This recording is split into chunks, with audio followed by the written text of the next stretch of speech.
Good evening. I'm Erin Burnett. Out front tonight, Trump trying to make a joke of Bob Mueller.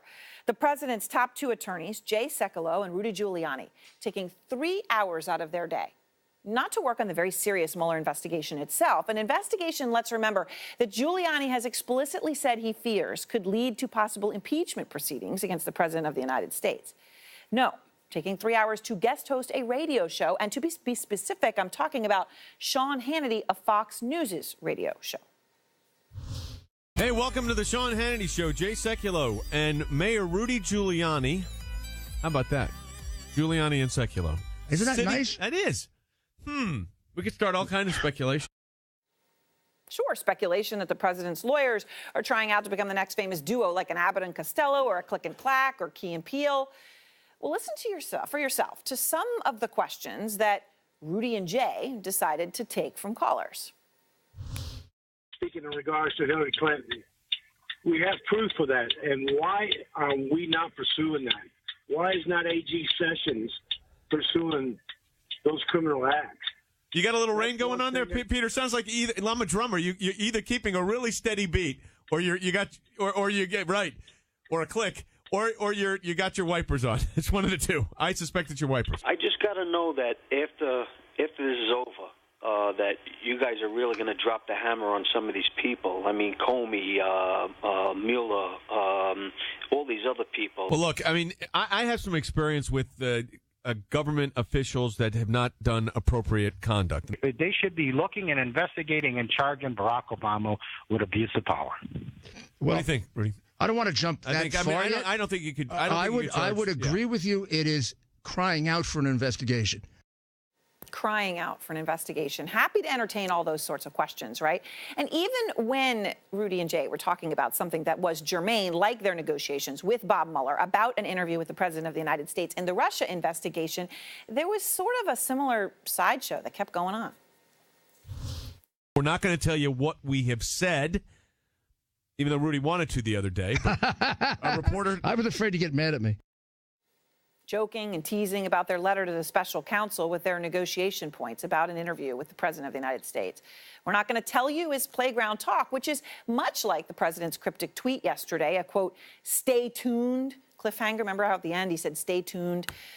Today's performance was classic Trump reality show circus, and that is something Rudy Giuliani has been happy to perform in with Trump for decades. Here's the Trump-Rudy Giuliani duo hamming it up as they break ground on Trump's International Hotel and Tower back in 1995, posing with the jackhammers for the cameras, see?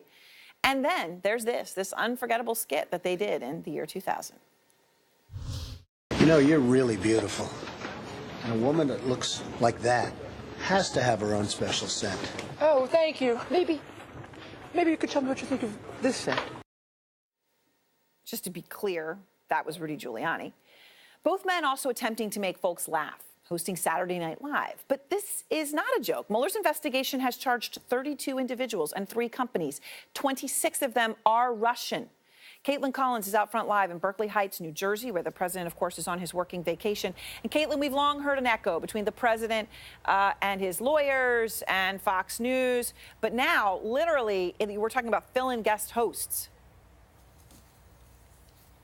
That's right, Aaron. You're seeing just how close that relationship has become. And it's incredibly unusual to see the president's legal team host a show like this of a partisan host on a news channel.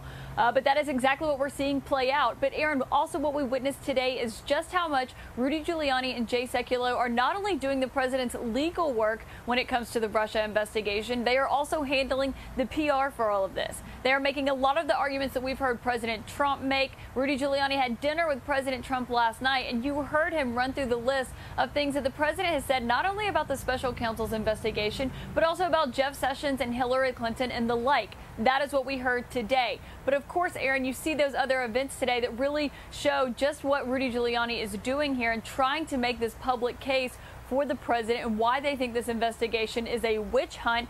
And Rudy Giuliani saying this week that he believes this investigation should be brought to an end by September 1st, But the special counsel Robert Mueller really threw a wrench in that today when they subpoenaed someone to testify on September the 7th, someone who was going to testify on the 7th, they said, that aide that helped Roger Stone get in touch with WikiLeaks. And it really just goes to show how it is Rudy Giuliani really trying to set the tone here for the White House, while the special counsel is not saying much, but through their actions are responding on their own to Rudy Giuliani. All right, Caitlin, thank you very much. Their actions, of course, showing they are the ones who control the timetable here, and in fact, they do. Out front now, Democratic Senator Richard Blumenthal, who sits on the Armed Services and Judiciary Committees, and also going to be joining us, Frank Bruni, New York Times columnist, and Harry Sandick, former Assistant U.S. Attorney for the Southern District here in New York. Senator, okay. As ridiculous as it was, whether you see it as offensively ridiculous or hilariously ridiculous is almost not even the point. The Trump team has said this whole thing is really about public relations. So then they do 3 hours of filling in for Sean Hannity with the Trump base. Is this actually going to help them? Could they win in the court of a public opinion by doing what they did today? They may win with their base. I doubt they are scoring very many points in the broader court of public opinion. What they are succeeding in doing, bit by bit, point by point, joke by joke, is trying to discredit Bob Mueller and drag down the investigation. And I've seen this tactic before as a prosecutor where there's no defense. So a defense attorney tries to make a joke out of it. It's not really serious, didn't hurt anyone. Tries to belittle it. And belittles it. And it's part of a coordinated and concerted attack on a special counsel involving members of Congress who have launched the same kind of demeaning and dismissive attack. So it's coming from a lot of different sources. So, again, there was some serious discussion today, about the interview itself, whether it's going to happen, what's the state of negotiations. Jay Sekulow was asked about it. Here's what he said. I think the Constitution's clear that there's not a right to interview the president under Article 2. I think the Supreme Court would come to that conclusion. I think it also raises serious issues, not just for this president, but for future presidencies, and especially, Rudy, with the nature and scope of the cooperation that this White House has given to the investigators. It's unprecedented. No right to interview the president, and size and scope of the cooperation this White House has given is unprecedented. Agree? It has been unprecedented in how little has been. Even though they say, tens of thousands of pages of documents and the numbers they throw out. Well, cooperation has to be measured in the sense of respect for the investigation. Calling it a witch hunt and a hoax, again, belittling it certainly is not cooperation. But here's the more serious point. The President of the United States is not above the law. He has no free pass to avoid investigations.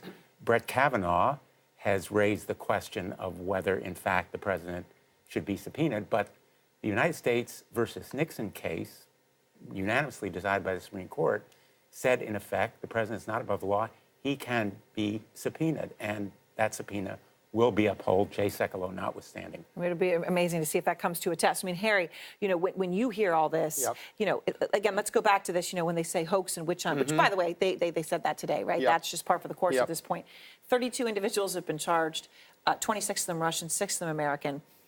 This investigation has been far from a hoax, if you look at it from any measurable deliverable.